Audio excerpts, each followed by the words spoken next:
Es un placer enorme recibir a un amigo, un gran profesional.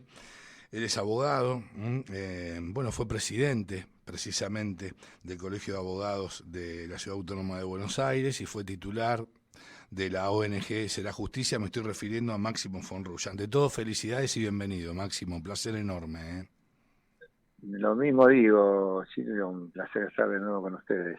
Bueno, muchas gracias, Máximo.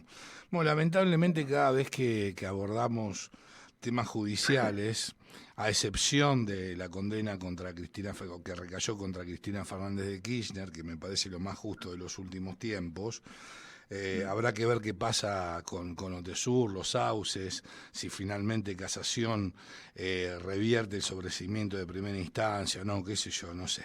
Lo vamos a hablar también ese tema, Máximo, pero digo, en primer término me gustaría una evaluación, una reflexión de lo que aconteció la semana pasada en relación a, bueno, a que el gobierno se plantó contra la Corte Suprema de Justicia de la Nación conjuntamente, y cuando digo el gobierno, no solamente el gobierno nacional, sino que gobiernos de otras provincias Gobernadores, y un hecho bastante insólito. Insólito. En primer término, antes de la reflexión, ¿hay algún antecedente similar? Ya, yo no recuerdo que haya un antecedente similar además con estas características, ¿no es cierto? Porque yo además no recuerdo, no recuerdo porque lo digo como comentario a propósito irónico, no recuerdo que ningún gobernador de otra provincia se haya preocupado por el gobierno nacional de Macri cuando le mandaron pagarle las sentencias a las provincias de Santa Fe y Exacto. San Luis, etc. Sí. Ninguno dijo, no, ¿cómo va a ser el gobierno ahora para pagar esto? Nadie, yo no puedo recordar de alguno, yo no me acuerdo de nadie no, que haya nadie. hecho alguna manifestación en este sentido. Con lo cual es un poquito cínico, ¿no? El argumento actual de por qué es, porque al final de cuentas es porque es la ciudad y porque es la ciudad que es de otro palo.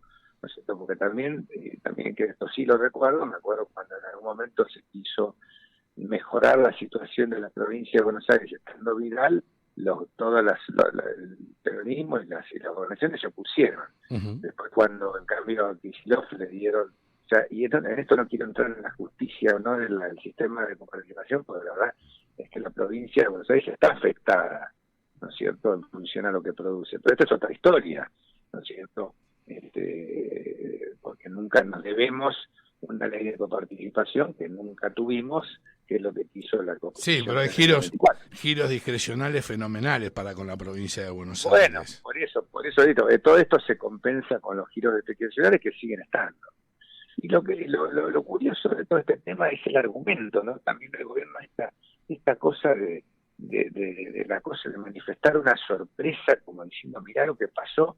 A ver, vos llevas un pleito, vos estás demandado en un pleito como la Nación, viste que vos en una empresa privada también vos tenés un pleito y vos tenés una contingencia, ¿no es cierto? El pleito lo podés ganar o lo podés perder. Por supuesto. Entonces vos ya no podés decir después asombrarte, o vos podés estar muy convencido de tu razón, pero también tenés que tener evaluada la posibilidad de que te vaya mal. Bueno, en este caso te fue mal. Sí, pero estamos hablando de la Corte Suprema de Justicia de la Nación, además. Exacto, pero otra parte de la hipocresía de toda esta situación, también sé cuál es. Agravio que todos dicen, y también los gobernadores se pliegan, mirá, cómo va a ser la Nación. Ahora, ¿alguien le preguntó a Rodríguez Larreta cómo se iba a arreglar cuando de un día para el otro le pegaron un tajonazo o le preguntaron, no, vos lo tenés en la ley de presupuesto, ¿cómo vas a hacer? ¿Lo tenés presupuestado? ¿Cómo vas a hacer con los recursos? Con la gravedad además, con la nota además, que el hachazo que le pegaron a la ciudad en términos relativos es mucho mayor, sí, muchísimo mayor, no, pero además en términos hasta de dinerario. Sí, no, eso desde ya.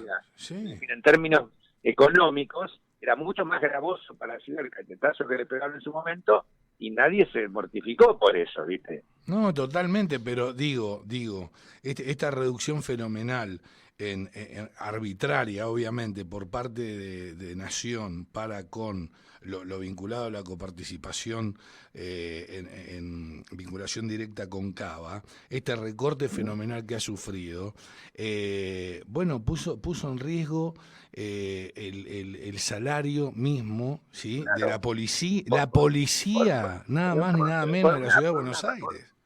Es que además en su momento, como se puso de manifiesto, cuando le pegaron el sablazo inicialmente le afectaba todos los sueldos de los maestros que pagaba también la ciudad de Buenos Aires, exacto, para ponerlo en términos de dinero, ¿no? Figurate que además que la Corte en su pronunciamiento, que es un pronunciamiento también muy claro, pone de relieve lo siguiente: mirá, en realidad cuando resuelve lo que resuelve además es una medida cautelar, también para explicar a la gente, lo que resolvió la Corte es una medida cautelar mientras tramita el pleito. ¿Para qué? Porque dice, bueno, para evitar que se agrave la situación hasta que yo resuelva sobre el fondo. ¿Cuál es el fondo? Hay un tema que es susceptible de ser discutido, que yo no te digo quién tiene más o menos razón, pero que es el cuestionamiento que es válido que pueda hacer la Nación, si querés. Es decir, no, mirá, el convenio que hizo el gobierno de Macri con la ciudad, en realidad está mal dicho en cuanto al porcentaje, porque el dinero que demanda la policía no es el que dicen que equivale a este aumento porcentual. Bueno, está bien, eso será objeto de pericias y eso es lo que hará que el pleito se pueda alargar más o menos de acuerdo a hacer una demostración monetaria de cómo es esta situación en realidad. Ese es el tema de fondo que se va a estar discutiendo. Ahora, lo que no va a estar en discusión es que lo que no podía hacer el gobierno nacional era resolver de manera unilateral, exacto, decirle, yo ahora te cambio el sistema ¿por qué? Porque, y además, y eso lo pone a resalto la Corte, ambas partes, la ciudad cuando demanda y la Nación cuando se defiende, citan como argumento de derecho, ambos citan un artículo de la Constitución, que es el artículo 75, inciso segundo, ¿no es cierto?, que es el que establece justamente las facultades de imponer tributos y demás, y es el que establece además el requerimiento de que se haya dictado una ley de coparticipación que nunca se dictó. O sea, seguimos viviendo con una ley muy vieja, ¿no es cierto?, en la Argentina. Bueno, en ese artículo dice, en uno de los párrafos, que es el anteúltimo, dice: no habrá transferencia de competencias, servicios o funciones sin la respectiva reasignación de recursos aprobada por ley del Congreso cuando correspondiere, dice, y por la provincia interesada o la ciudad de Buenos Aires en su caso. En buen romance, lo que quiere decir, si vos le trasladás ciertos servicios a la ciudad, no se lo podés trasladar sin recursos, porque antes no los tenía esos recursos. La Nación se desprende de algo y entonces dice, bueno, ¿cuáles son los recursos asociados a estos? Y tiene que transferir esos recursos. Eso es lo que hizo Macri. O podrás discutir si el monto es correcto o no es correcto, pero lo que no podés discutir es el concepto. Y una vez que esto tuvo lugar, ¿qué pasa? Cuando se hace ese acuerdo, porque se hace un acuerdo, no es que lo decide Macri por su voluntad, o sea, la ciudad tiene que prestar un consentimiento para esto, tanto para el traspaso como para el monto que le van a transferir. Y eso es un acuerdo entre partes. Entonces, una de las partes, en este caso la Nación, no puede dejarlo sin efecto porque se le da la gana. Una determinación unilateral fue. Para decir, claro, otra cosa es que demande, inclusive hubiese interpuesto una demanda para decir, no, miren, el cálculo está mal hecho. O sea, no le corresponde el 3.50, como que primero se había establecido 3.75, después se bajó al 3,5. Y dice, no es el 3,5, está mal, en realidad tenía que ser el 3,2. Bueno, también eso lo discutimos judicialmente y la Corte resolverá si está bien o está mal. Pero no podés hacerlo porque se te ocurre. Máximo, ¿cómo estás? Juanma Morales te saluda. ¿Qué tal, Juanma? Muy bien, gracias.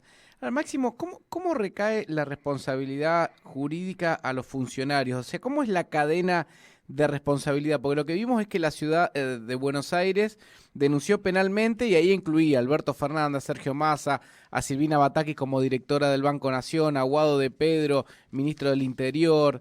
Digo, ¿de quién es la responsabilidad penal de esto? Y si puede recaer en tantas personas o solamente en el presidente, en el jefe de gabinete. ¿Cómo es esta cuestión? ¿Quién es finalmente responsable de esta determinación? Mira, el tema es así. Ahí yo creo que la corte con un de alguna manera se imaginó que podía pasar lo que pasó. Entonces, cuando dicta la medida cautelar, fíjate que dice en la parte resolutiva, dice primero, bueno, hace lugar a la medida cautelar, esta que a la ciudad, y dice, ordeno que durante la tramitación de este proceso, el Estado Nacional entrega a la Ciudad Autónoma de Buenos Aires el 2.95. ¿Por qué dijo 2.95? Bueno, porque la ciudad reclama el 3.50, el gobierno dice que es el 1.40 más un valor. Ellos dicen, no, mira, lo que te recomiendo es 1.40, que es lo que establecía la vieja ley de coparticipación, o sea, es como que vuelve para atrás, sí. Y dice, yo te voy a pagar el valor de esos, de lo que yo juzgo, que es el valor que te corresponde por esa transferencia de recursos. Claro. Que para que tengan una idea, hoy es más, llega casi al 2%. O sea, hoy el gobierno, arriba de ese del 1.40 que establecía la vieja ley de coparticipación, que es a la cual el gobierno volvió legítimamente, igual ellos le dan casi un importe más o menos que es casi el 2%. Entonces lo que hizo la Corte dice, bueno, como esto es una medida cautelar, yo no te reconozco el 3.50, pues en todo caso es lo que se va a determinar después, pero más o menos, establezco un porcentaje intermedio entre las discusiones entre las partes. Y después se ve, claro, exactamente, después se evalúa. Pero después en el párrafo segundo del fallo, en la parte resolutiva, el resolutivo segundo, dice, disponer que las transferencias correspondientes a lo dispuesto en el punto anterior, es decir, ese 2.95, se realizarán en forma diaria y automática por el Banco de la Nación Argentina. Y después dice, bueno, se ordena al Estado que durante la tramitación del pleito se abstenga de aplicar la ley 27.606, que es una ley, ¿viste? Esa ley que hizo, primero sacaron un decreto y después sacaron una ley. La Corte lo que dice en su pronunciamiento que no podía ser el Poder Ejecutivo y tampoco una ley del Congreso sin la voluntad de la ciudad. O sea, ni siquiera la ley subsanaba. Ellos quisieron subsanar con la ley lo que había hecho el decreto. Y la Corte dice, no, la ley no subsana nada. Entonces, bueno, al establecer que esto se hace en forma diaria y automática por el Banco de la Nación, le diría que los funcionarios, a mi criterio, más directamente involucrados son el presidente del Banco de la Nación, el tesorero, no sé, la cadena de cumplimiento del Banco de la Nación. ¿Qué pasa? El ministro de Economía, ¿no? Bueno, lo que pasa es que ahí depende, porque el Banco de la Nación no deja de ser un ente autarquístico que está funcionando en órbita del Banco del Ministerio de Economía. Si el Ministerio de Economía le diese una indicación o una orden de decir, mira, no pagues, no transfieras esto, bueno, en esa medida también sería responsable. Si hay una resolución superior del presidente que da una instrucción que dice procedan a esta, entonces hay que ver cómo es la cadena en ese sentido. Pero yo vuelvo a decir, la gente del Banco de la Nación es la primera que en todo caso, si yo soy el presidente del Banco de la Nación, si yo soy el director de la Nación, le digo, che, muchachos, si no, yo no te voy a cumplir con esto, que alguien me lo ordene. Claro, por supuesto, por supuesto. Yo si fuese el banco, yo te digo, si fuese el director de la Banco de la Nación, soy el que estaría con un poquito más fruncido. No, está claro, sí, totalmente. Porque no tienen fueros. Claro. ¿Entendés? Claro, entonces yo creo que ahí puede llegar a tener un problemita. Ahora bien. Y creo que esto es un poco lo que hizo volver un poquito marcha atrás. Sí. Y entonces sacan este argumento del, no, bueno, te voy a dar bonos. Bueno, pero es muy gracioso lo de los bonos, ¿no es cierto? Ahora te voy a pedir que por favor lo explicites, porque el presidente de la Nación dice que no habría lesión al derecho concedido a la Ciudad Autónoma de Buenos Aires en relación precisamente a los bonos que en su momento fueron consignados y aceptados a su vez por la Corte Suprema de Justicia para atender una deuda que tenía el Estado Nacional con la provincia de Santa Fe. Pero parece ser que a esa clase faltó el presidente de la Nación, ¿no es cierto? Claro, porque a ver, es distinto. Mira, una sentencia normal, una sentencia ordinaria, ¿viste? Cuando sale una sentencia y dice, bueno, vos estás reclamando 20 pesos de no sé qué cosa, dice, bueno, ganaste. Vos ganaste, hizo lugar a la demanda y te dice, pagale. Pero no te dice cómo le tenés que pagar. La sentencia normalmente dice, le tiene que pagar tanto. A mí me notifican la sentencia y entonces, ¿qué pasa si yo no cumplo la sentencia? Entonces la parte que gano me ejecuta. Exacto. Es un procedimiento. Sí. Entonces me ejecuta y en este caso, ¿qué hizo la Nación? Antes de que lo ejecuten, dijo, se reunió con la provincia de Santa Fe, que mira, la verdad que tengo un problema, te lo puedo pagar de tal manera. Que era una deuda, reitero, que además es una deuda vieja. De stock, entonces, claro. Claro, era stock y no flujo, como se dice, ¿viste? En este caso a vos te están afectando un flujo. Pero la diferencia es que en esta sentencia sí dice cómo se debe cumplir. Podría haber sido la medida cautelar, hay muchas medidas cautelares que le dice, le tiene que dar el dono, bueno, ¿cómo se lo da? Pero no te dice cómo se lo da. Entonces ahí empieza la discusión. Yo te notificaba la resolución de la Corte y empezamos a discutir cómo te lo iba a dar el dono 25.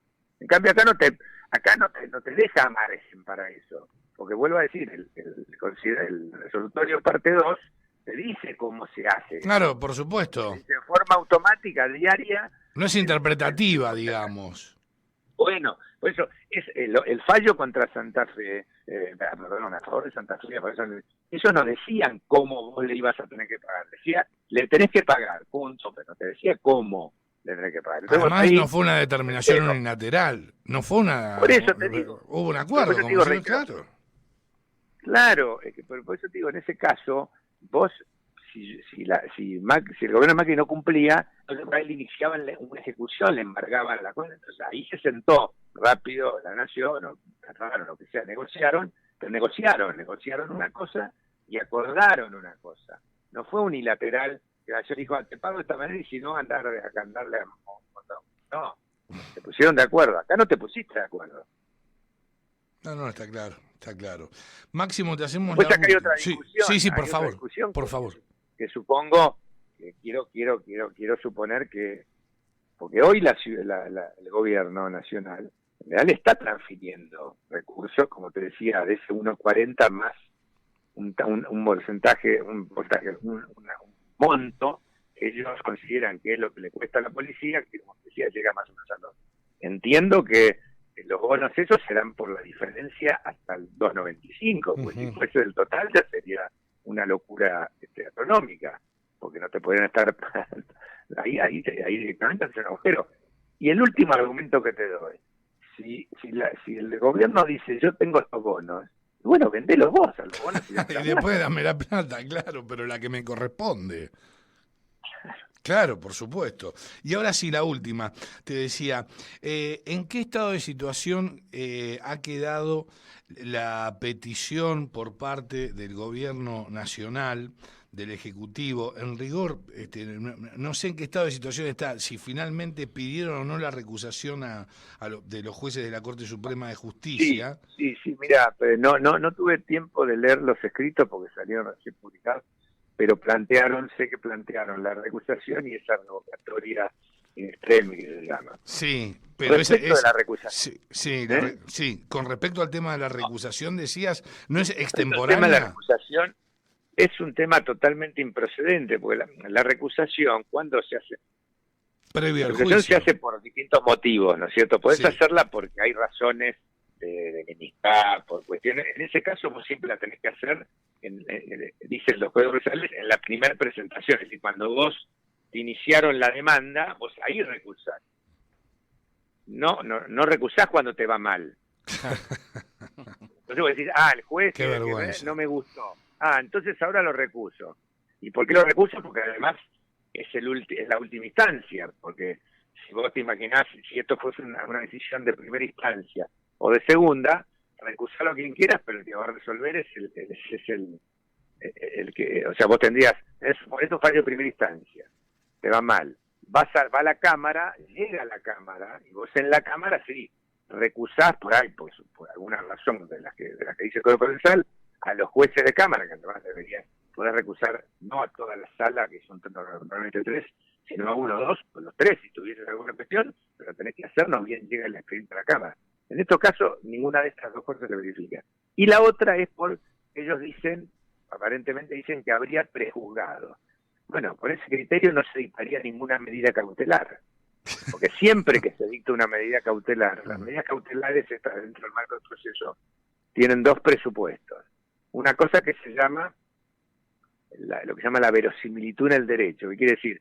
Verosimilitud es decir que, bueno, sin resolver sobre el fondo, vos decís, hay como un humo de buen derecho. El planteo de esta gente, y sí, la verdad que a primera vista pareciera que tiene razón. No es que vos ya dijiste tiene razón. Dijiste, a primera vista parece que tiene razón. Eso como primer punto. Y segundo, es lo que se llama el peligro en la demora, que es decir, que el transcurso del tiempo te provoca un perjuicio de difícil resarcimiento posterior. Bueno, en este caso dice, mira, ya pasaron 2 años, te jorobaron 2 años, bueno, ahora dice, ni siquiera le está haciendo devolver los 2 años que no le pagaron. Le está diciendo, a partir de hoy, mantener este flujo hasta tanto, hasta el 2.95, que tampoco te estoy dando lugar a toda tu pretensión, que es del 3,5, el de la... Por supuesto. La verdad que es un mamarracho, para ponerlo de otra manera. Sí, no, seguro, para decirlo en francés. Y en torno a la revocatoria in extremis que pidió el gobierno, bueno, ¿a qué refiere? La revocatoria in extremis, hay que ver los fundamentos, pero la revocatoria in extremis es, por lo que yo entiendo, por lo menos que han dicho, dejado trascender, es uno de los argumentos que no fundan por qué 2.95. Bueno, la verdad que no necesita fundarlo mucho la Corte eso. La Corte dice, yo doy una medida cautelar, y el Código Procesal expresamente dice que yo puedo pedir una medida cautelar, que en este caso la SUSAP tendría el total de la diferencia, y el juez puede disponer algo menor. No necesita fundarlo, necesita está dando algo menor, y ya debería fundarlo si está dando algo mayor. Pero en este caso, vos, ciudad, pidió que me paguen hasta el 3,5, que es mi porción, y la Corte dijo, no, mira, provisionalmente yo digo, te van a garantizar un flujo del 2.95 hasta que se resuelva el pleito. O sea, eso es, y lo otro es el fondo del tema. O sea, el recurso es in extremis, normalmente es donde vos podés a veces tener errores, vos decís, yo te condené a no sé, para hacer un ejemplo medio burdo, tonto, pero es un error material, vos decís, te condenó al 2.95, pero hay una cuenta, suponete, en el fallo. Okay. Y entonces dice una cuenta que en vez de 1.25 te da 1.98. Decís, no, mira, acá hay un error, donde ellos ponen el resultado de 1.95, porque si haces la cuenta es 1.98. Claro, y ahí entonces, cabe la revocatoria in extremis. Eso justificaría, por ejemplo, una revocatoria. Claro, pero en este caso vos lo que estás discutiendo es la decisión de fondo. Decís, claro, no me gustó la cautelar. Ay, bueno, no te gustó, perdiste. ¿Qué te va a hacer? Te fue mal. Dios mío, qué vergonzoso, ¿no? Abogado este tipo, Dios santo. Y además, bueno, estás en incumplimiento desde el viernes pasado. Bueno, porque ya, además. Las decisiones de la Corte, también hay otra cosa, estos recursos y todas estas privilegios no suspenden, no tienen aptitud de suspender la sentencia. Y al tratarse de una sentencia de la Corte, como la sentencia de la Corte, no tiene ningún recurso posterior procesalmente, la sentencia vos tenés que cumplir a partir del día siguiente, si es una sentencia como esta. Exactamente. Que directamente te dice cómo debes cumplirla, entonces a partir del día siguiente que se dé la sentencia, vos te gatillas el primer día. ¿El gobierno está en desacato entonces? Y para mí, objetivamente, si el gobierno arbitró un sistema, una orden al Banco Nación, porque esa es la otra cosa que yo te digo, la verdad que no conozco exactamente, pero hasta donde yo tenía entendido siempre esto era relativamente automático, en el sentido que el dinero de la FIP, que va destinado a la FIP, va directamente al Banco Nación, y el Banco Nación se gatilla a las distintas cuentas, suponete, para las provincias, a los porcentajes que corresponden, y a la Nación, la parte que le corresponde a la Nación. Bueno, lo que dijo la Corte es que en la parte que le corresponde a la Nación, de esa parte, saca el 2.95. Que es, vuelvo a decir, es una porción ínfima, porque acá estamos discutiendo además de la diferencia. Ya hoy el gobierno, te dije antes, le está dando casi el 2. Pero lo que estamos discutiendo es de ese 95, que no puede eso el gobierno nacional.